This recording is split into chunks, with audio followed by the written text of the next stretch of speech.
अस्सलाम वालेकुम नाज़रीन, आप देख रहे हैं प्रोग्राम दो टोक। मैं हूं किरण नाज। मुस्लिम लीग नून कई बार फैसलों से पहले मिठाई बांटकर हजीमत उठा चुकी है और कल रात भी कुछ ऐसा ही हुआ। हुकूमत ने पेट्रोल की कीमत 15 रुपये कम करने का ऐलान किया और फिर लीगी रहनुमाओं के बयानात की एक लाइन लग गई। हिना परवेज़ भट्ट ने एक्स पर पोस्ट किया, ये है वो खुशखबरी जो PTI को रुला रही है। सानिया आशिक ने लिखा, हुकूमत महंगाई कम करके आवाम को रिलीफ फराहम कर रही है। वज़ीर इत्तलात ने भी 15 रुपये कमी के फैसले की पोस्ट रिपोस्ट कर दी, लेकिन जल्द ही वजारत ख़जाना ने बता दिया कि कौन किससे रुला रहा है। सवाल ये है कि क्या ऐसा मुमकिन है कि वज़ीर आज़म पाकिस्तान को हिदायत दें और कोई वजारत उसको मानने से इनकार कर दे, अहकामात को हवा में उड़ा दे। गुज़िश्ता रोज़ वज़ीर आज़म शहबाज शरीफ ने ऐलान किया कि पेट्रोल की कीमत में 15 रुपये 40 पैसे कमी की जाएगी, डीजल 7 रुपये 90 पैसे सस्ता किया जाएगा। सरकारी मीडिया समेत तमाम निजी चैनल्स मुझ समेत हमने ये खबर चलाई। सोशल मीडिया पर हुकूमत पाकिस्तान के ऑफिशियल अकाउंट से भी शेयर किया गया।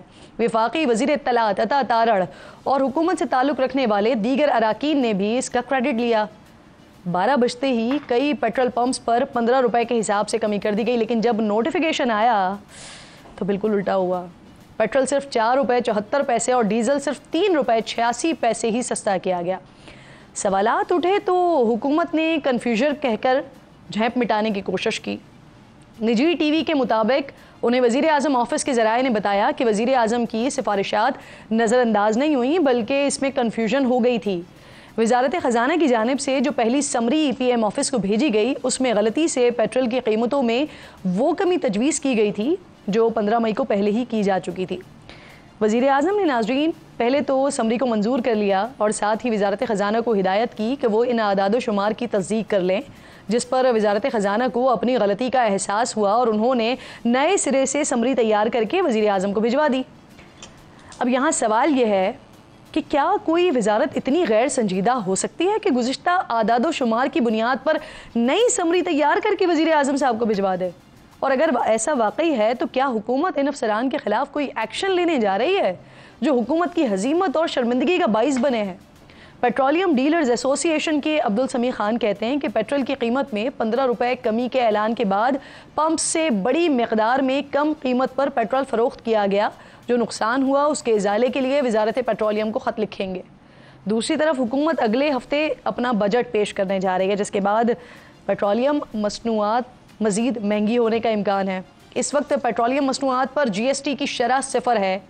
IMF का मुतालबा है कि इसको 18 है, जबकि पेट्रोलियम लेवी का जो हदफ है वो भी 869 अरब से बढ़ाकर 1080 रुपये तक ले जाने की 80 अरब तक ले जाने की तजवीज़ है। और अगर ऐसा हो जाता है तो रिलीफ तो दूर की बात है, पेट्रोल मज़ीद महंगा हो जाएगा। इस पर बात करने के लिए प्रोग्राम में आज मेरे इंतहाई मोअज़्ज़ज़ मेहमानों में बैरिस्टर अकील मलिक साहब स्पोक्स पर्सन हैं लीगल अफेयर्स के, पाकिस्तान मुस्लिम लीग नून से आपका ताल्लुक़ है, मेरे साथ मौजूद हैं। बहुत शुक्रिया आपका। इसके साथ साथ हाफिज़ हमदुल्ला साहब JUIFA से मेरे साथ मौजूद हैं और साथ साथ अहमद उवैस साहब पाकिस्तान तहरीक इंसाफ से मुझे ज्वाइन कर रहे हैं। शाहिद हसन साहब, आपसे मैं बात का आगाज़ करूँगी, माशी तज्ज़ियाकार हैं, बहुत शुक्रिया आपका। शाहिद साहब, सबसे पहले ये फरमाइएगा सर, कल वज़ीर आज़म की जानिब से हिदायत के बरक्स पेट्रोल 4 रुपये 74 पैसे और डीज़ल जो है वो 3 रुपये 86 पैसे सस्ता किया गया। अब हुकूमत कहती है कि ये सब कन्फ्यूजन की वजह से हुआ है, तो क्या ये महज कन्फ्यूजन है या IMF के दबाव का नतीजा है क्या ये? बहुत शुक्रिया। पहले मैं आपको एक सही सूरत हाल बता दूं। नंबर 1, पेट्रोलियम मसनूआत हो, बिजली या गैस हो, इसका IMF की शराइत से कतई कोई ताल्लुक़ नहीं होता। तो ये हुकूमत जब ये कहती है कि हम IMF की वजह से मजबूर हैं, तो वो गलत बयानी करते हैं, झूठ बोलते हैं। नंबर 1। दूसरा ये कि ओगरा जब सिफारिश करती है तो वक्तन फ़वक्तन हुकूमत उस सिफारिश को नहीं मानती और अपना फैसला कर देती है। वज़ारत ख़जाना उसमें इंटरवीन करता है क्योंकि उनको बजट खसारे की पोजीशन देखनी होती है। तो उसका मैं वजह आपको बता दूं, IMF ने अभी हमसे ये कहा है कि आप ओगरा को इंडिपेंडेंट कर दें, यानी ओगरा को जब आपने फार्मूला दे दिया तो उस फार्मूले के बाद जब वो अनाउंस कर दें, चाहे हुकूमत या वज़ीर आज़म को ये इख्तियार नहीं है कि वो उसमें तब्दीली करें। इसी वजह से ये सूरत हाल पैदा हुई है कि जो कैलकुलेशंस आ रही थी उसके मुताबिक कुछ और होना था, लेकिन वो उसको इतना ज़्यादा करने की गुंजाइश हुकूमत के पास इसलिए नहीं थी। मैं आपको बता दूं कि वज़ीर आज़म शहबाज शरीफ साहब ने अभी चंद रोज़ कबल कहा है टीवी के ऊपर कि जनाब जो टैक्सों की वसूली एफबीआर को करनी चाहिए उससे 15,000 अरब रुपया एक साल में कम हुई है। तो जब 15,000 अरब रुपया आप कम वसूल करेंगे और आपका बजट खसारा बढ़ जाएगा, गर्दिशी कर्जा बढ़ जाएगा, तो आईएमएफ ये कहता है कि भाई आप अपने हालात ठीक करें, ये नहीं कहता कि आप बिजली के या पेट्रोल के नर्ख कम करें। तो उस फार्मूले के मुताबिक जो कुछ आ रहा था वो अफोर्ड नहीं कर सकते थे, क्योंकि आप टैक्स चोरी के लिए भी तैयार नहीं है, इसलिए उन्होंने उसको ये अमेंड किया, क्योंकि उतनी गुंजाइश हुकूमत के पास नहीं थी। आपका तो जो है बजट खसारा आसमान पे जा रहा है। तो लेकिन जब आईएमएफ बार बार कह रहा है कि ओगरा को ऑथराइज कर दें, हुकूमत से पूछने की जरूरत नहीं है। ये फार्मूला ही गलत है कि ये पहली दफा नहीं हुआ है, अब ये हुआ तो जल्दबाजी में बयानबाजी उन्होंने कर दी। अगर वो प्राइम मिनिस्टर ने सियासी बयान दे दिया, जज्बात में आजकल वो चल रहे हैं बहुत ज्यादा कि जनाब आवाम को रिलीफ देना है, ये सब कुछ करना है, अगर वो वजारत खजाना से पूछते तो वो उनको नहीं करने देता, तो वो कवर अप हो गया। तो कोई नई बात वो नहीं है। असल बात ये है कि ये 15,000 अरब अगर हुकूमत नहीं रोकेगी तो कौन रोकेगा? सर, आईएमएफ के बजट में पेट्रोलियम मसनूआत पर 18% तक टैक्स का मुतालबा है और जो लेवी का हदफ है वो भी 859 अरब से बढ़ाकर 1080 अरब रुपए तक ले जाने पर जोर दिया गया है। तो फिर इस मैकेनिज्म के तहत ज़रा बता दीजिएगा कि 1 लीटर पेट्रोल की कीमत क्या हो जाएगी और फिर उस पर मजीद सेल्स टैक्स और लेवी वो कितना बनेगा? देखिए, मैं पहले आपको एक बात बता दूं, ये तो खुदकशी होगी कि हम पेट्रोल पर 18% जीएसटी लगाएं। ये फैसला नहीं होगा, मैं आपको बता रहा हूँ। इसलिए कि वैसे ही फिर अगर आपने अपने आप को तबाह बर्बाद करना है, इसलिए कि अभी तो पेट्रोलियम लेवी जिसे मैं भत्ता कहता हूँ वही आप 1100 अरब रुपया ले रहे हैं। हालांकि अब से चंद साल पहले ये चंद अरब रुपए हुआ करता था, इसमें सूबों का भी हिस्सा नहीं होता, वफाक पूरा ये भत्ता ले लेता है। तो उसके बावजूद आपकी कॉस्ट ऑफ कंस्ट्रक्शन इतनी है, आपकी प्रोडक्शन देखिए, मेरे मुल्क का डिस्काउंट रेट 22% है, भारत का जो है वो 6% है, दूसरे मुल्कों का 4% है। मेरी महंगाई इस वक्त 25% है 10 माह की, दूसरे मुल्कों की 5 या 6% है। तो आखिर हमें इस मुल्क में कोई इसी माहौल में जिंदा रहना है, तो आईएमएफ ये आपको नहीं मजबूर करेगा कि आप 18% जीएसटी लगाएं। पहले तो मैं आपको ये बता दूं, हाँ, वो ये कहते हैं कि भाई आप टैक्सों की चोरी रोकें, आप मईशत को दस्तावेजी बनाएं, आप स्मगलिंग को रोकें। क्योंकि अभी आपने देखा, मैं आपको पूरी जिम्मेदारी से बता रहा हूं कि पेट्रोल के ट्रक जो हैं वो ईरान से स्मगलिंग होके आ गए। हमारी स्पेशल इन्वेस्टमेंट फैसिलिटेशन काउंसिल कहती है हम डॉलर की स्मगलिंग रोकेंगे। अरे भाई, डॉलर की स्मगलिंग आप कैसे रोकेंगे? आप तो ट्रकों की स्मगलिंग नहीं रोक रहे जो बड़े पैमाने पे आ रही है। तो वो खराबियां चूंकि रोक नहीं रहे, हम अशराफिया की मईशत हैं, अशराफिया को नाराज करना नहीं चाहते, तो आईएमएफ की आड़ में आईएमएफ का नाम हम ये सारे कभी जीएसटी बढ़ाते हैं, कभी पेट्रोलियम लेवी बढ़ाते हैं, कभी बिजली के दर बढ़ाते हैं। लेकिन सर, यहाँ पर देखें ना, हुकूमत ने पेट्रोल सस्ता किया, दूसरी तरफ हमने बिजली महंगी कर दी। ये सेमाई एडजस्टमेंट की मद में 3 रुपए 28 पैसे फी यूनिट तक वसूल किए जाएंगे आवाम से। पहले ही महंगाई की चक्की में हम पिस रहे हैं, हुकूमत बिजली को रो रहे हैं, फिर बड़ी तादाद में आवाम ने सोलर लगवाएं तो उन पर भी पहले टैक्स की बात हुई, फिर नेट मीटरिंग बंद करने की बातें सामने आई। इसका हल क्या है सर? क्योंकि जो आईपीपीज के साथ मुआहदे हैं वो तो अगले कई सालों तक चलने हैं। देखिए, पहली चीज तो ये है कि उस मुआहदे को हम अगर कानूनन चाहते तो हम उस पर नजरसानी कर सकते थे। सही। मैंने हुकूमत को ये कहा था कि जिन लोगों ने ये गलत बयानी करके ये एग्रीमेंट किए, मतलब मिली भगत से, ये आप उनको ईसीएल में डाल दें, इन लोगों को नहीं जाने मुल्क से बाहर। देखिए, इस मुल्क को आप लूट नहीं सकते हैं। ये मुआहदे गैर कानूनी थे, अगर किए भी थे, हुकूमत का ये तो नहीं होता ना कि ये धोखेबाजी करे, उनको ईसीएल में डालें। और तो यही लोग जो है, मैं आपको गारंटी कर रहा हूँ, उन मुआहदों पर नजरसानी करके कीमतें जो है कम करेंगे। 1800 अरब रुपया सर्कुलर डेट आपको इन मुआहदों की वजह से है। लेकिन हम अशराफिया को नाराज नहीं करना चाहते हैं। इसीलिए मैं आपको बता रहा था कि बिजली के नर्ख जो हैं वो बार बार किस क्यों बढ़ेंगे, मैं आपको बता दूं। देखिए, अभी आपकी इंपोर्ट्स बढ़नी है जो आपने रोकी नहीं थी। रुपए की कदर अगले माली साल में गिरेगी, इसको कोई दुनिया की ताकत रोक नहीं सकती। हमारे रुपए की कदर हमारी गिरनी है, आपको पता है। और हमारे पेट्रोल के नर्ख, जैसे आपने खुद ही बताया, वो सही है कि जब आप भत्ता बढ़ाएंगे पेट्रोलियम लेवी, तो पेट्रोलियम मसनूआत के नर्ख बढ़ेंगे, उससे बिजली की कॉस्ट ऑफ प्रोडक्शन बढ़ेगी। ईरान से आप गैस लेना नहीं चाहते, अपने सियासी मजबूरियों की वजह से स्मगलिंग हम रोकना नहीं चाहते। 1500 अरब रुपए जो बताया है वज़ीर आज़म साहब ने, मैं आपकी खिदमत में अर्ज कर दूं, वो उन्होंने एफबीआर का कहा है। उन्होंने सूबों की तो बात ही नहीं की, दूसरे टैक्सों की तो बात नहीं की।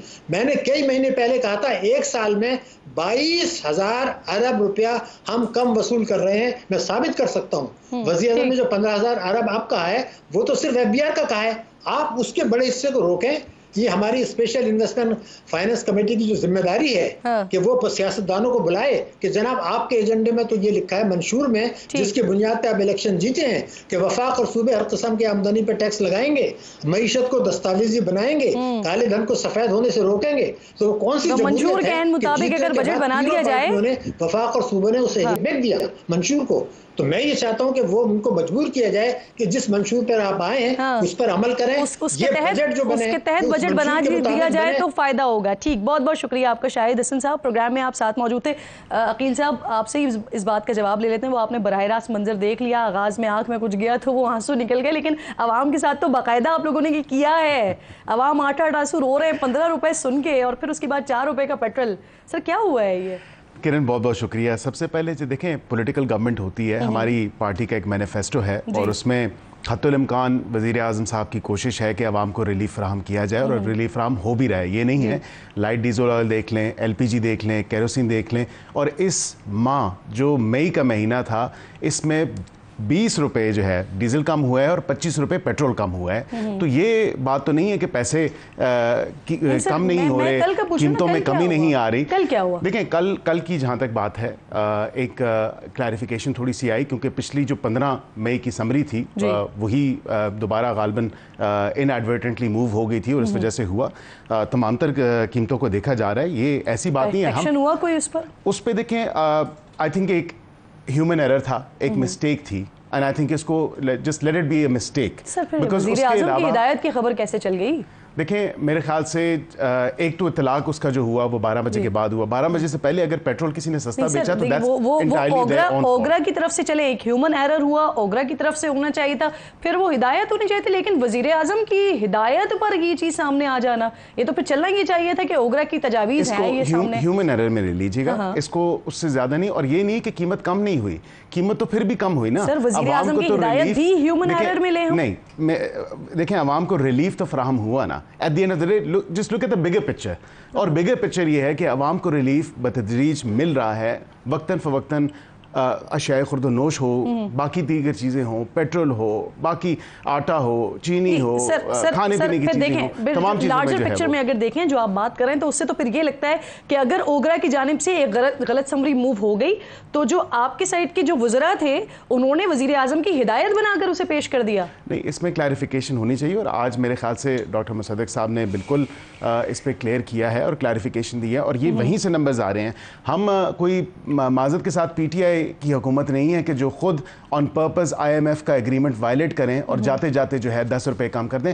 हम तो देख रहे हैं कि इकोनॉमिक सिचुएशन कैसी है। बिगर पिक्चर की जिस तरह मैंने बात की, उस बिगर पिक्चर को देखते हुए 38% से आपकी 17% पे इन्फ्लेशन आ चुकी है, तो अवाम को फायदा मिल रहा है। ऐसे ही है सर, इंशाल्लाह आगे भी देखेंगे। ह्यूमन एरर में लें सर इसको, ये अवाम को फायदा तो पहुंच रहा है बकौल अकील साहब। बिस्मिल्लाहिर्रहमानिर्रहीम, बहुत शुक्रिया। देखिए, अगर फ़र्ज़ करे मौजूदा सूरत हाल में हुकूमत जी PMLN की या पीपल्स पार्टी की ना होती, PTI की होती, फिर क्या सूरत हाल यही होती जो अभी है? तो अकील साहब का वर्जन भी यही होता। सही, जो अभी है ये अपने सीने पर हाथ रख के जवाब दे कि आपका वर्जन यही होता, आपकी मंतक यही, आपकी लॉजिक भी यही होती। देखिए, बात ये है, हम टेक्निकल बातों में लोगों को घुमाते, कौम को घुमाते, नतीजा क्या होता है? नतीजा ये होता है कि जितना भी खसारा है आपका, जो भी नुकसान है, वो सारा कौम उठाता है। मुझे ये जवाब दीजिए आप, मैंने भी कल सुना, मैं किसी टॉक शो पर था कि एक तरफ ओगरा की तरफ से 4 रुपये कुछ ऊपर की बात हो रही थी, बीच में देखा वो टिकर चल रहे थे कि नहीं, वज़ीर आज़म ने हिदायत जारी की कि 15 रुपये का। मैंने कहा ये तो काफ़ी, मैं फारिस के शो में था, फारिस ने कहा ये तो काफ़ी कीमत कम की गई है। यकीनन हम खुश हुए। लेकिन आज जब हमने मुलाकात देखी वज़ीर ख़जाना की और प्राइम मिनिस्टर की, बाहर जो ख़बर आई कि वज़ीर ख़जाना ने प्राइम मिनिस्टर के हुक्म मानने से इनकार कर दिया कि 15 रुपये हम कम नहीं कर सकते, बात वही है जो 4 रुपये का है, कुछ ऊपर। जब सूरत हाल ये हो, इसका मतलब ये है कि कौन बेखबर है, किसको इल्म नहीं है। क्या वज़ीर आज़म को इल्म नहीं है कि ओगरा ने मुझे क्या सजेस्ट किया है जी, और मैं 15 का हिदायत दे रहा हूँ, क्या उस आपके इल्म में लाए बग़ैर आप ये हुक्म दे रहे हैं? इस कंफ्यूजन में क्या हुकूमत है, ठीक, क्या वज़ीर आज़म और वज़ीर ख़जाना है? हाँ। इस कंफ्यूजन से आपकी मईशत पर क्या असर पड़ेगी? आपने ख़ुद पेट्रोल पंप वालों की बात की, जी, वो नुकसान कहते हुआ हैं कि हमें नुकसान हुआ है। हाँ। तो ये नुकसान किसका है? हाँ। तो इससे और अब ये भी देखना पड़ेगा कि क्या सर फिर वो नुकसान को पूरा और बेयर जो है वो गवर्नमेंट करती है, इसके लिए कोई मैकेनिज्म है या नहीं है? अब साथ ही कंप्लीट दूसरी बात ये, एक तरफ आप 4 रुपये जी पेट्रोल सस्ता करते हैं, हाँ। दूसरी रुपये कुछ कम 4 रुपये आप बिजली महंगी कर रहे हैं जी, तो क्या आवाम को क्या रिलीफ मिला? आपने हाँ। क्या रिलीफ दी? इसलिए आवाम सिर्फ इसलिए पैदा हुए हैं कि वो हुकूमत को पैसा दे, इदारों को पैसा दे, हुक्मरानों को पैसा दे। अच्छा, लेकिन आवाम का जो बात है ना वो ये है कि बजट के बाद मजीद पेट्रोल महंगा होने जा रहा है, मजीद बिजली महंगी होने जा रही है। अभी आप एक बजट तो अभी पेश होगा ना, 10-15 दिन के बाद बजट पेश हो जाएगा, 6-7 दिन के बाद। हाँ, तो 7-8 दिन के लिए आप आवाम को 4 रुपये रिलीफ देते हैं, लेकिन 15 दिन के बाद या महीने के बाद पता नहीं क्या टिक्का लगाएंगे। एक काम करें, अभी शाहिद साहब जो बातें कर रहे थे सर, वो तो बहुत खौफनाक है कि रुपए की कदर भी मिल रही है। हाँ, एक काम और करें जी, इनसे ये पूछिए कि गंदम स्कैंडल में जो 300 अरब रुपए करप्शन हुआ उसका क्या हुआ? ठीक सर, आते हैं इस पे, पूछते हैं वो 4 ऑफिसर्स को मुअत्तल करने की बात की है। अच्छा, आप मैं एक सवाल कर रहा हूँ, क्या ये इतना बड़ा स्कैंडल ये 4 ऑफिसर का काम है या इसके पीछे कोई कुव्वत और ताकत है ना? तो उसका नाम क्यों नहीं लेता? इंक्वायरी में उनका नाम क्यों नहीं है? बस ये 4 अफसर इतने शुजा हो गए, इतने दिलेर हो गए कि उन्होंने 300 अरब रुपए हड़प कर दिए। बिल्कुल ठीक सर, बिल्कुल ठीक। वैसा अभी मेरे साथ मौजूद हैं, बहुत शुक्रिया सर। सबसे पहले तो फरमाइएगा ज़रा, टॉपिक को थोड़ा सा आगे बढ़ाते हैं, अगर आप भी कमेंट करना चाहें पेट्रोल वाले मामले पर तो बिल्कुल कर सकते हैं। लेकिन ये बताइए सर, ये FIA ने chairman PTI barrister Gohar, Rauf Hasan साहब, उमर अयूब को तलब किया है, पेश होंगे, वो बयान रिकॉर्ड करवाएंगे? क्योंकि बानी ने तो इस मामले में शामिल तफ्तीश होने से इनकार कर दिया था। जब उनके पास गए थे उन्होंने कहा अपने वकला की मौजूदगी में बात करेंगे, जो भी करेंगे। तो सर अब जिन लोगों को, बाकी लोगों को नोटिस किए गए हैं वो पेश होंगे वैसा? हाँ, मेरे ख्याल में पेश हो जाएंगे और डिपेंड करता है, वो फैसला कर लेंगे। ये शायद मेरा ख्याल है वो पेश होंगे और अपना बयान भी रिकॉर्ड करवाएंगे। इसमें there is nothing in it.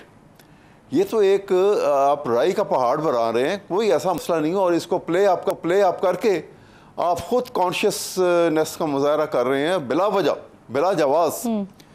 अगर किसी ने कोई हिस्ट्री से कोई बात कह दी है तो हिस्ट्री में तो हिस्ट्री का कलम तो बड़ा जालिमाना तरीके से सच्चाई लिख देता है। वो सच्चाई अगर कहीं मौजूद है और वो जिक्र हो गया तो उसमें कौन सा गुनाह हो गया? कोई ऐसी बात अगर ये लिख दी जाए कि जब वहाँ मेजॉरिटी पार्टी आ गई, जीत गई थी, उसको हक नहीं दिया गया और माइनॉरिटी पार्टी जो है उसको जो है वो यहाँ बनी, और ये फैक्टर्स जो हैं वो पाकिस्तान के तोड़ने का बायस बन गए, तो इसमें नुकसान गुनाह वाली कौन सी बात है? बुराई वाली कौन सी बात है? ये एक हिस्ट्री है और सबके सामने खुली हुई हिस्ट्री है। ये अंदाज सोच का बदलना पड़ेगा हमें अपना, कि हम आंखें बंद करके बैठ जाएं और कहें कि किसी ने कुछ नहीं देखा और किसी ने कुछ नहीं पढ़ा। ये हमें बदलना पड़ेगा। अहमद साहब, कोई बुराई वाली इसमें समझ आए ना कि इसमें कौन सी ऐसी बात है? सर वो आपको ऑफर कर रहे हैं कि बगावत छोड़ें और जो आप लोगों ने पोस्ट की है, जो पोस्ट हुई है उसे डिलीट करें, मुज़ाकरात करें। तो सर पोस्ट को डिलीट करेंगे, मुज़ाकरात के लिए आगे बढ़ेंगे हुकूमत के साथ, क्योंकि वज़ीर क़ानून कह रहे हैं कि आप अपने इक़दामात से खुद अपने ऊपर पाबंदी लगवा रहे हैं। वो पाबंदी लगानी है तो वो कोई हरकत उन्होंने जो है वो कम से कम कोई ऐसी बात तो की नहीं कि जहाँ पे कोई भी अखलाकियात को मद्देनज़र रखा हो, कानून को मद्देनज़र रखा हो या कॉन्स्टिट्यूशन की कोई अहमियत को समझा हो। इसलिए जो करना है वो तो करेंगे, बिला जवाज़ भी करेंगे। अब बगावत की कौन सी बात है इसके अंदर? ये कह देना कि एक मेजॉरिटी पार्टी को हुकूमत नहीं मिली थी फलां साल में और उसका एक बहुत बड़ा नुकसान हुआ, तो ये बगावत की कौन सी बात आ गई इसके अंदर? ये तो हिस्ट्री है। उससे मौजूदा हालात से कंपैरिजन करना, आप नहीं समझते कि ये मामला कुछ तो क्यों ना करें? संगीनियत की तरफ जा रहा है? नहीं जी, सवाल ये है कि हमेशा होता है। आप पास्ट के वाक़यात के साथ कंपैरिजन करते हैं मौजूदा हालात को और उसी के कहते हैं कि आप सबक सीखो उससे। ये तो हमेशा होता आया है। आप कोई सीखे या ना सीखे वो अलग बात है। इसमें बगावत की कौन सी बात आ गई? कोई रमक भी नहीं है बगावत की जरा बराबर भी। अकील साहब, एफआईए ने पहले खान साहब से पूछगछ, बिल्कुल ठीक सर, आपका कमेंट आ गया है इस पर। अकील साहब, पहले बानी पीटीआई से पूछगछ का फैसला किया, वहाँ से इनकार हो गया, वकला के बगैर बात नहीं करेंगे, फिर उसके बाद ये नोटिस कर दिए 3 रहनुमाओं को। अगर सर इस पोस्ट का मतन ऐसा है कि जिस पर केस बनता है, तो ये कोई बहुत लंबी चौड़ी चीज़ तो नहीं है, ये तो चंद घंटों की का मामला है। केस इसके ऊपर बन जाना चाहिए। डिजिटल फुटप्रिंट से मालूम हो सकता है कि ट्वीट कहाँ से किया गया, पोस्ट कहाँ से हुई, किस मुल्क से हुई, किस शहर से हुई, आईपीपी के थ्रू। तो फिर आईपी के थ्रू हो सकता है, तो फिर इतनी भाग दौड़ क्यों हो रही है? किरण, मैं थोड़ा सा इसके एक स्टेप पीछे लूँगा और उसमें यह है कि मैं अहमद अवैस साहब की बात सुन रहा था। बात हमूदुर रहमान कमीशन रिपोर्ट की नहीं है। बात यह है कि जो अभी फिल वक्त ट्वीट पिन हुई है इनके अपने ऑफिशियल पेज पे, डॉक्यूमेंट्री, वो डॉक्यूमेंट्री है और जो कि ये 8 तारीख को अपने इस्लामाबाद के रवात वाले जलसे में चलाना चाह रहे हैं और ये इनका एलामिया जारी हुआ है। अब तो बिल्कुल स्टेट के साथ ये महाज़राई पे उतर आए हैं, इदारों के साथ महाज़राई पे उतर आए हैं। बात हमूदुर रहमान कमीशन रिपोर्ट की अब नहीं रही, बात उससे कई आगे चली गई है। और बात असल में है क्या? बात है इंतशार फैलाने की, बात है मुल्क को 2 लाख दोबारा करने की, खुदा ना खास्ता। फिर क्या रवात वाला जलसा जो है जिसपे बड़ी सख्त शराइत लगाकर आप लोगों ने इजाज़त तो दे दी है, फिर ये क्या मनसूख भी हो सकती है? मैं तो कहूँगा कि ये बिल्कुल फिलफौर मनसूख करना चाहिए इनका जलसा। और जलसा इसलिए कि किसी इंतशारी टोले को कोई जमहूरियत इजाज़त नहीं देती कि वो इस तरह का तूफान। आपकी राय है या हुकूमत डिस्कस कर रही है इस पर? हुकूमत बिल्कुल सोच रही है इसके ऊपर और हुकूमत सोचेगी, क्योंकि इन्होंने जो ट्वीट की उसके ऊपर ये इनकी अपनी हुकूमत का कानून बनाया हुआ है। पाकिस्तान की फौज के सिपा सालार की तस्वीर भी आखिर में लगाई और इस तरह उसकी मुताबिकत ये बेसिकली जो इजाजत दी गई है ये अदालत की तरफ से दी गई है, तो फिर क्या ये मामला फिर लिंगर ऑन करेगा, अदालत भी लेके जाएंगे? बिल्कुल। देखें, अब मुझे तो समझ नहीं आती, मैंने अपने इतने अरसे की प्रैक्टिस में, जो फौजदारी प्रैक्टिस मैंने की है, हमें तो कहा जाता है थानों से दूर रहें, हमें तो कहा जाता है वकील का कोई काम नहीं है किसी थाने में जाके किसी मुलजिम के साथ वहाँ पे पेश होना, अदालत में आपका काम है अदालत में पेश हो। 161 का बयान जो है वो कौन से वकील की मौजूदगी में हो रहा है? मेरे ख्याल से एक सिंपल स्टेटमेंट है, लॉ इन्फोर्समेंट एजेंसीज अपना काम कर रही हैं, वो इन्वेस्टिगेट कर रही हैं उस मामले को। मेरी प्रेस कॉन्फ्रेंस थी, उसके बाद मैंने कहा कानून अपनी हरकत में आएगा, अपना रास्ता अख्तियार करेगा। अगर आप समझते हैं कि आप मुल्क तोड़ने की तहरीक चलाएंगे तो आपके खिलाफ कानूनी कार्रवाई होगी, और यही हुआ। उसके बाद एफआईए ने नोटिस लिया, और अगर बानी पीटीआई इस जिद पे हैं कि उन्होंने इन्वेस्टिगेशन एजेंसीज को कोई जवाब नहीं देना, अपना बयान रिकॉर्ड नहीं करवाना, तो वो लोग जो अभी एक ऐसी गू मगू की सिचुएशन में हैं जिनको ये नहीं पता, एक पार्टी का मेंबर उनका कहता है कि जी ये उनकी इमा पे हुआ, उनकी इंस्ट्रक्शन पे हुआ, दूसरा कहता है कि मालूम नहीं है, तीसरा कहता है ऐसा नहीं होगा। तो ये तो पहले आपस में तो तय करें। आपने बात सुन ली अकील साहब की, हुकूमत क्या समझ रही है इस पोस्ट से? वो समझते हैं कि फौज को बगावत पर उकसाने के जुमरे में आती है ये पोस्ट जो आज तक पिन हुई हुई है बानी चेयरमैन के, बानी पीटीआई की ट्विटर अकाउंट पर, एक्स अकाउंट पर। जमीयत उलमाए इस्लाम का क्या ख्याल है सर उस पोस्ट के बारे में? देखी होगी देखिए किरण बीबी, जमीयत उलमाए इस्लाम ने तो बाकायदा इस पर कोई ऑफिशियली मीटिंग नहीं की है कि ये क्या सिलसिला चल रहा है, ठीक।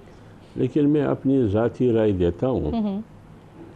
बात यह है कि 76 साल में ये मुल्क, इस मुल्क के हुक्मरान, सियासतदान, पॉलिसियाँ तजादात के शिकार हैं। सही। अब सवाल ये है कि मुल्क 2 लाख हुआ, ये एक हकीकत है और मुल्क तकलीफ दे हकीकत है। बिल्कुल तकलीफ दे हकीकत है, किसी को इससे खुशी नहीं होनी चाहिए। दूसरी बात ये कि किसने किया, बाकी अहमद रहमान कमीशन रिपोर्ट पढ़ने की नौबत बाद में आएगी, उस वक्त रूल को, ठीक है ना। तीसरी बात ये भी हकीकत है, मालूम है कि वो कौन था।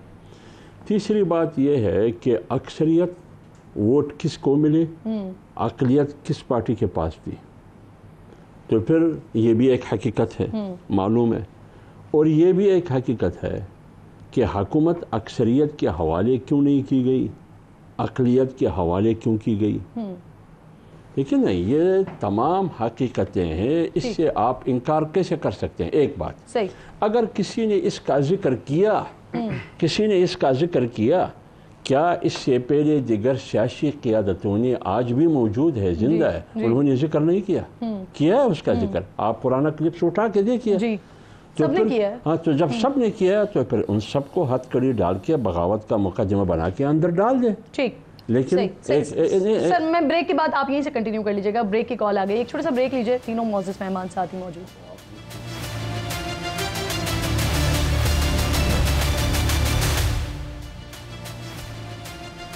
वेलकम बैक वंस अगेन जी। हमदुल्ला साहब आप कंप्लीट कर लें, फिर हम अहमद वैस साहब की तरफ दूसरी बात यह है कि बात वीडियो चलाने तक, जी जो वीडियो चलाया गया है, जिसने भी पोस्ट किया है, जिसके अकाउंट से भी चला है, बात यहाँ तक क्यों पहुँची, असबाब और अवामिल क्या है, ज़रा इसको भी जांचे ना। दूसरी बात यह कि सेठ वकार मरहूम ने एक फ़ैसला दिया आर्टिकल 6 के तहत मुशर्रफ के ख़िलाफ़। उन्होंने तो कानून और आइन के तहत फ़ैसला दिया होगा ना। एक सिटिंग जज था हाई कोर्ट का, पेशावर हाई कोर्ट का चीफ जस्टिस था, उस पर हम क्यों इतने सिखपा हो गए? उन्होंने तो आइन कानून के तहत फैसला दिया, एक आइनी और कानूनी पोजीशन पर बैठ के हम क्यों सिखपा हो गए? सही, ठीक है ना। अच्छा, तो मुझे ये तीसरी बात ये, अगर इस पोस्ट करने पर ठीक है वो उस पर बगावत का मुकदमा बनता है, तो आज़ाद कश्मीर में वो अहमद फरहाद ने कौन सा गुनाह किया था जो हफ्ते गायब था? एक शेर पड़ा था ना, उस शेर के नतीजे में उससे उठा लो, तो उठा दिया उसको। 2 हफ्ते गायब था, कोई मानने के लिए तैयार भी नहीं था। शेर पुराना था, हाँ जो भी था, पुराना शेर के हवाले से पोस्ट करने पर उनको उठाया। तो कश्मीर में वो बेचारा क्या कर सकता है? इसका मतलब ये है कि यहाँ बोलने पर भी पाबंदी है, लिखने पर भी पाबंदी है, सोचने पर भी पाबंदी है। सरकार में बेसिकली मुदाखलत पे उठाया गया था। एफआईआर जो हुई थी वो वहां से गुजर रहे थे, कश्मीर की पोस्ट पर भी नहीं है, वहां से गुजर रहे थे, कार्य सरकार में मुदाखलत हुई थी और फिर उस पर उनके ऊपर मुकदमा हुआ था। हमें पता है एफआईआर कैसी हुई उनके खिलाफ, कार्य सरकार में उन्होंने क्या मुदाखलत की, कौन सा आसमान गिरा कार्य सरकार में मुदाखलत। ठीक, अच्छा सर एक और चीज़ अभी आ रही है, लीगी रहनुमा जो है वो दावा कर रहे हैं कि मौलाना साहब के साथ राब्ते भी बहाल हो गए हैं, जल्द मौलाना साहब मान भी जाएंगे। तो सर किन शराइत पर मान रहे हैं मौलाना साहब? जब मौलाना साहब मान जाएंगे तो फिर मौलाना क्या करेंगे? ये तो मैं आपसे पूछ रही हूँ ना, ये आपको पता होगा अगर मान जाएंगे तो। आपने हमारे लीगी रहनुमा दावा कर रहे हैं, जो लीगी रहनुमाओं का हवाला दिया वो कहते हैं जब मौलाना मान जाएंगे तो फिर मौलाना क्या करेंगे? आपके साथ हुकूमत में कबड्डी खेलेंगे? शायद हुकूमत मुखालिफ जो एहतजाज है वो नहीं करेंगे। एक बात मेरे सुनिए, इस हुकूमत को सपोर्ट करना अपनी सियासत पे कुल्हाड़ी मारने की मुतरादिफ है। आज आप इस मुल्क में रेफरेंडम कर लें कि ये हुकूमत अवामी मैंडेट का हामिल हुकूमत है या नहीं, आज रेफरेंडम कर लें।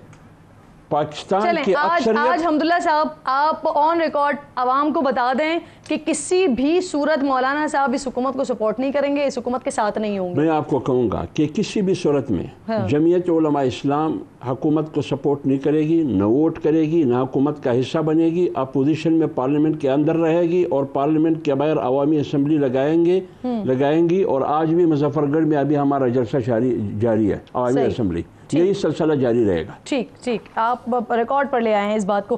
अहमद उवैस साहब, सर पीटीआई की क़यादत चीफ जस्टिस साहब के ऊपर एतराज़ात उठा रही है। कल मेरे प्रोग्राम थे सेनेटर मोमिन साहब और वो फरमा रहे थे कि चीफ जस्टिस साहब अपने आप को इस बेंच से, फुल कोर्ट से अलहदा कर लें। हालांकि आप ही लोग थे सर जो चीफ जस्टिस साहब से मुतालबा कर रहे थे कि फुल कोर्ट बेंच जो है वो तश्कील दिया जाए और अब जो है उसी पर बेंच पर और जो बेंच की सरबराही कर रहे हैं उन पर एतराज़ कर रहे हैं आप लोग।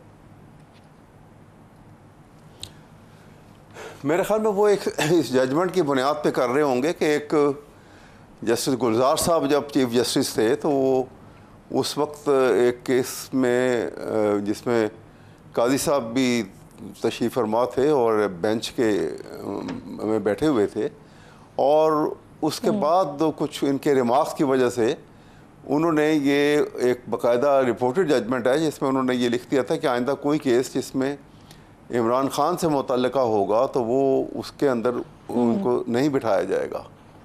तो उस रेफरेंस से शायद ये बात हुई होगी, वरना फुल कोर्ट तो अच्छी बात है, बैठ रहा है, ठीक है, और वो अगर अदरवाइज़ कोई ऐसी बात नहीं है, बैठना चाहिए, बैठें। अब अगर वो बैठना चाहते हैं तो ज़रूर बैठें और करें फैसले जल्दी जल्दी जो करने हैं, लेकिन इंसाफ के पहलू को मद्देनज़र हमेशा रखना चाहिए जी इस बड़े मनसब के ऊपर बैठ के, और यही एक्सपेक्टेड है। सर, कोर कमेटी ने ऐसा कोई फैसला नहीं किया कि वो चीफ जस्टिस साहब से इस बात की गुजारिश करें या रिक्वेस्ट करें कि वो बेंच से अलहदा हो जाएं, जो मोमन साहब कल बात करके गए स्टूडियो में?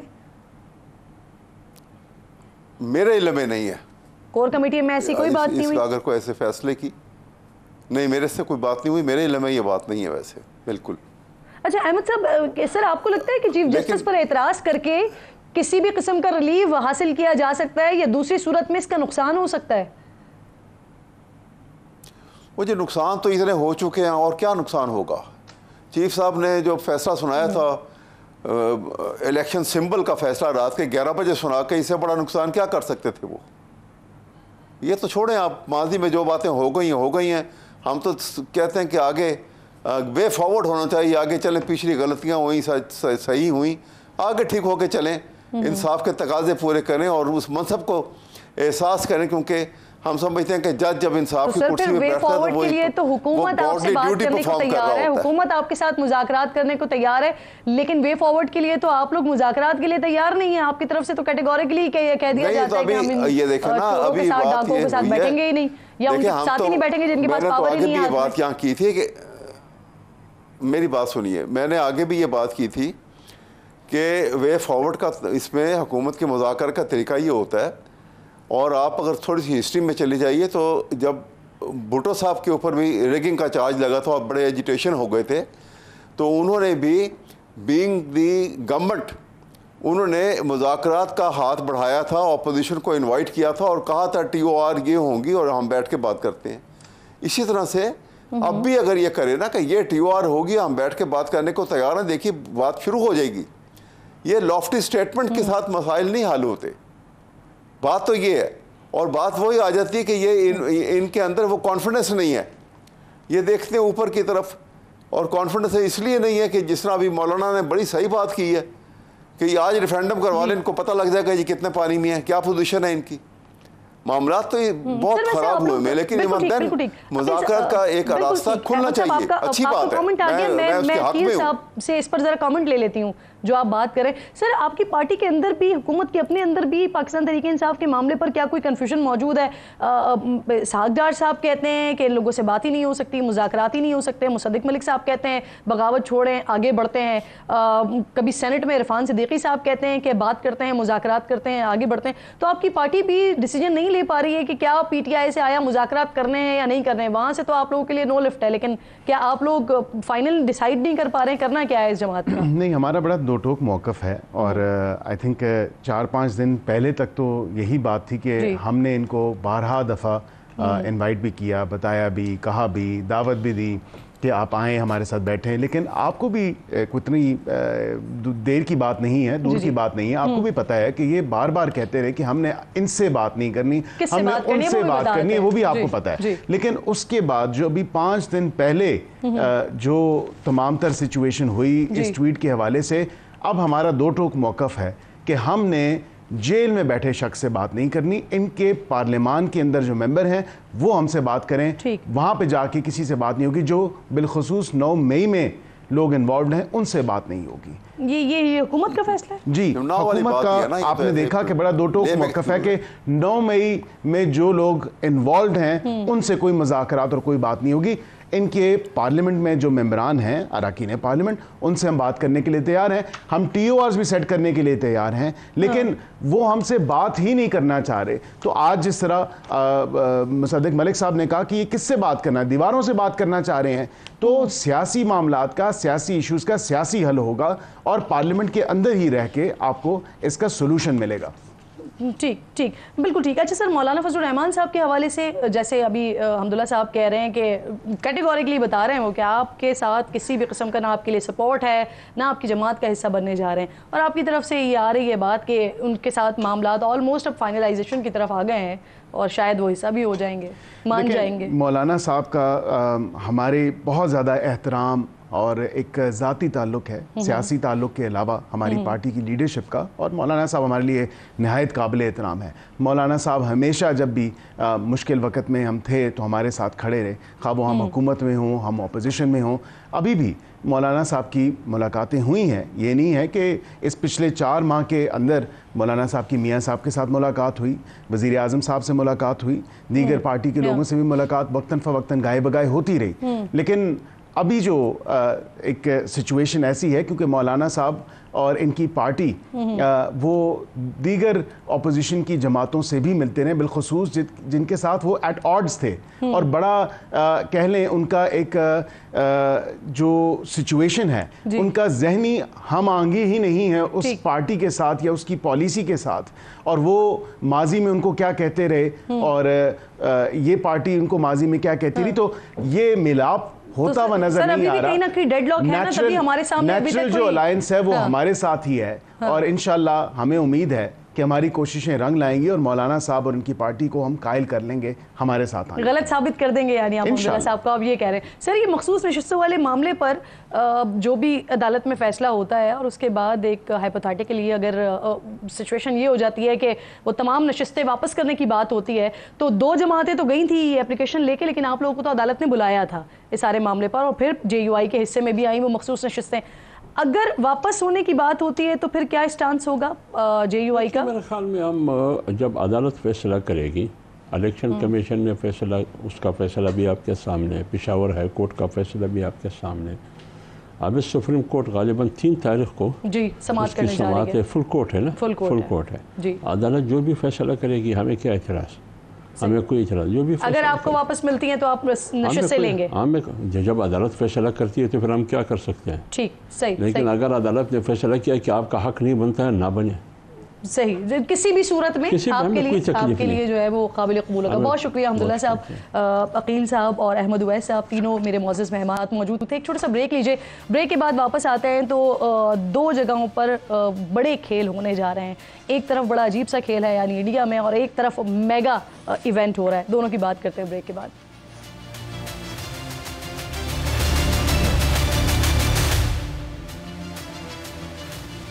प्रोग्राम में एक बार फिर आपको खुशामदीद कहूंगी नाजरीन। मोदी की होगी हैट्रिक या कांग्रेस करेगी हिंदुस्तान पर अगले 5 साल हुक्मरानी।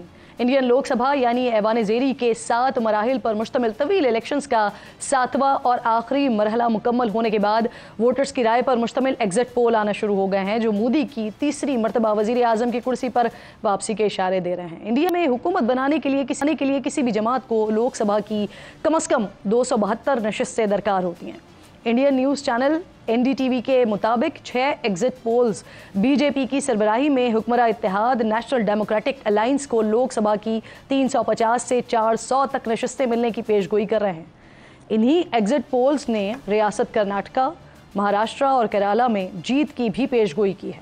रॉयटर्स के मुताबिक 2 एग्जिट पोल्स की समरी हुक्मरान इत्तेहाद नेशनल डेमोक्रेटिक अलायंस को 350 से ज़्यादा नशिस्तें मिलने का इशारा दे रही हैं।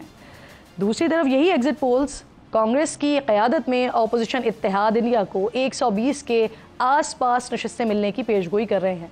यहाँ ये बात वाज़ेह है कि ये सिर्फ एग्जिट पोल्स हैं और लोकसभा इंतखाबात के हतमी नताइज 4 जून को इंडिया का इलेक्शन कमीशन जारी करेगा।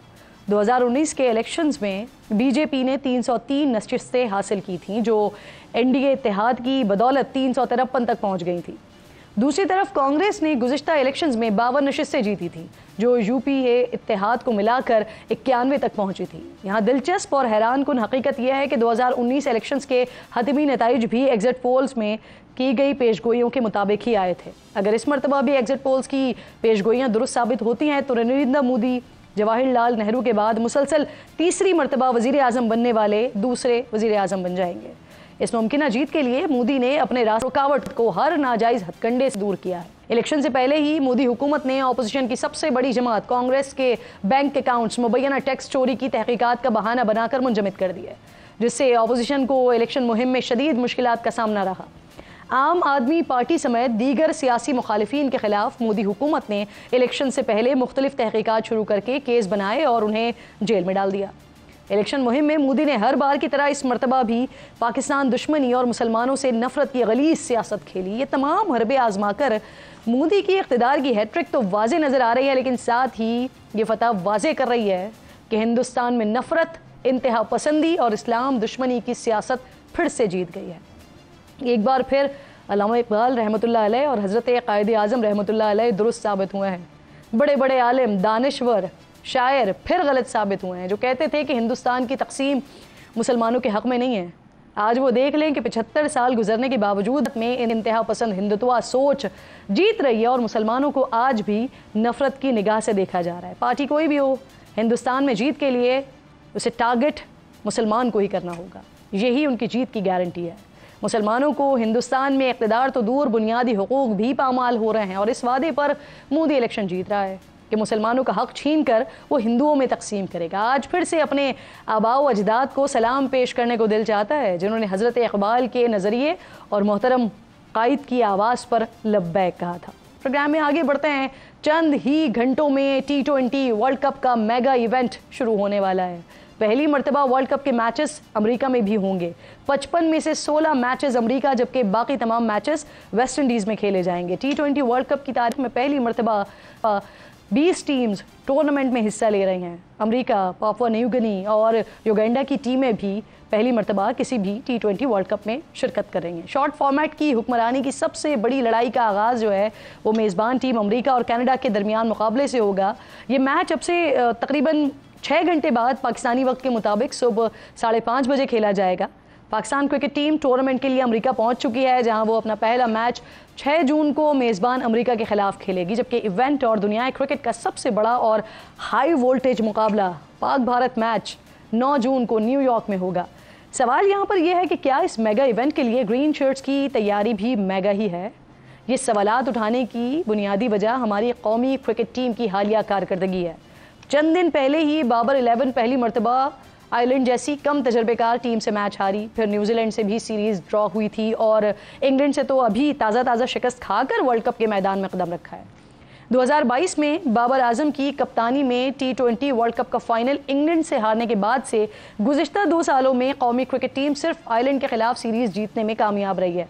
हद तो यह है कि इस दौरान अफगानिस्तान जैसी कमज़ोर हरीफ के हाथों T20 सीरीज़ में 2-1 से शिकस्त का सामना करना पड़ा है। मुसलसल नाकामियाँ और एवरेज परफॉर्मेंस दिखाने वाले ग्रीन शर्ट्स को अब T20 वर्ल्ड कप के ग्रुप ए में इंडिया, अमेरिका, कनाडा और आयरलैंड का सामना करना है। ये मरहला पार होगा तो ही बात आगे फिर सेमीफाइनल और फाइनल तक जाने की नौबत आएगी।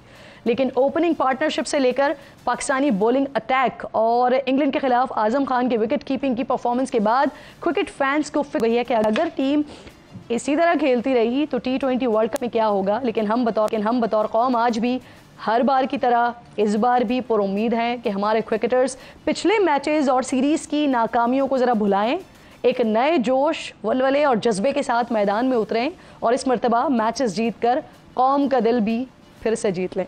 प्रोग्राम हो गया है। इंशाअल्लाह नाज़रीन से मुलाकात होगी कल। अपना और अपने मुल्क का ख़ास ख्याल रखिए और फ़लस्तीन को अपनी दुआओं में याद रखिए। अल्लाह निगहबान।